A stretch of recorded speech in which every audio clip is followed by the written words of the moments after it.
6 times you mistook silence for strength.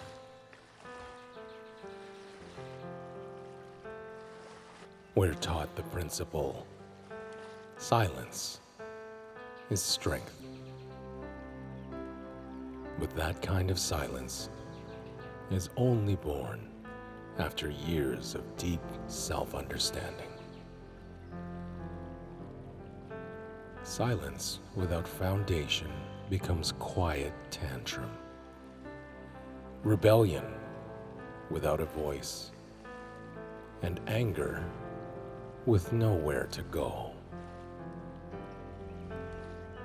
Here are 6 times we mistook silence for strength.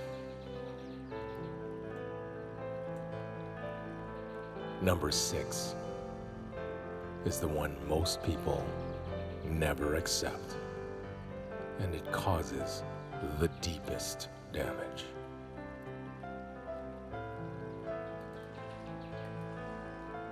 Number 1, confusion.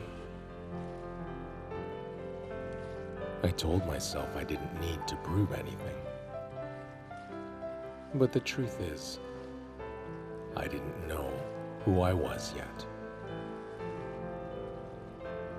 You tell yourself, silence is strength. But it only feels that way because you haven't yet stood alone with your worth, facing judgment without bitterness, without fear. Find your worth first, then, when you choose silence, it will be rooted in certainty, not self-doubt. Number 2, complicity. I've stayed silent while others were hurting, not because I didn't care, but because I didn't want to make it worse.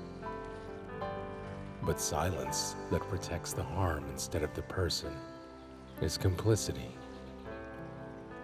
You see the wound, and yet say nothing. That's not compassion. That's avoidance dressed in love. If you love someone, speak when it counts.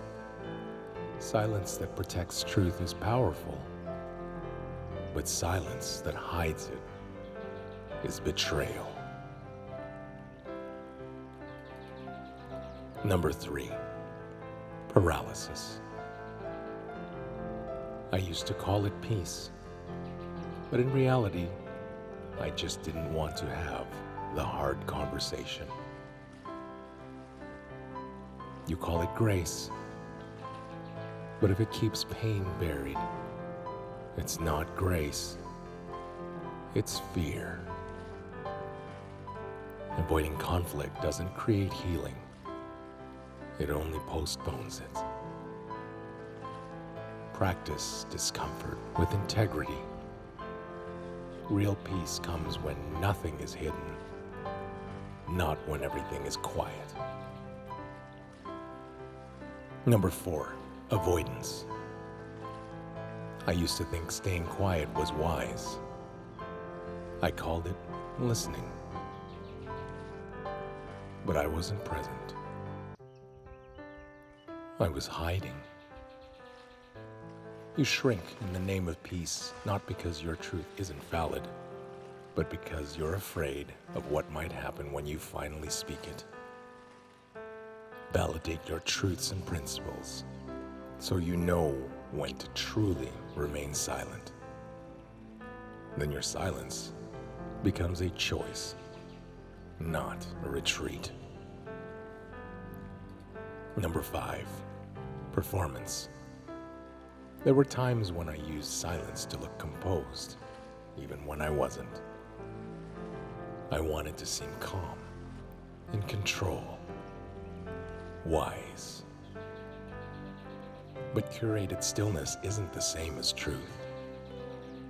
You treat silence like presence, but it's still performance if it's protecting an image. Let silence be honest, not curated. The quietest moments hold the most meaning when they're unforced. And finally, number 6, weaponization. I once used silence not to protect peace, but to punish. I told myself it was about space and calm, but deep down, I wanted it to hurt. You hope your absence cuts deeper than your words ever could. But this isn't maturity. It subconsciously reinforces your sense of weakness. If you're going to use silence, let it come from healing, not harm.